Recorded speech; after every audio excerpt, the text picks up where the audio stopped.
అతను ఏం చెప్తున్నాడంటే దక్షిణామూర్తి అని ఒక మంత్రం ఉంది వేదంలో, దానికి అర్థము దేవుడికి కుడివైపు కూర్చున్నవాడా అని అతను చెప్తున్నాడు ఎడ్వర్డ్ విలియమ్స్ గారు. దేవుడు కుడివైపు కూర్చున్నవాడా అంటే ఇద్దరు దేవుడు ఉన్నట్టు ఈయన లెక్క ప్రకారం.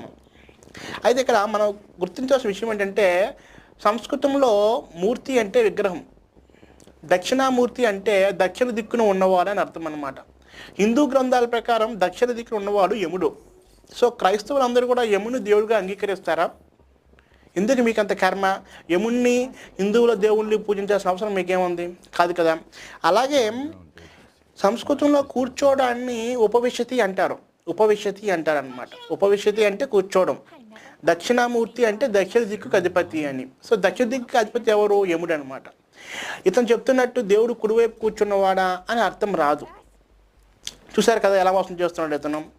ఇప్పుడు ఇంకొక మంత్రం ఏం చెప్పాలో చూద్దాం. దేవుడు ఒకవేళ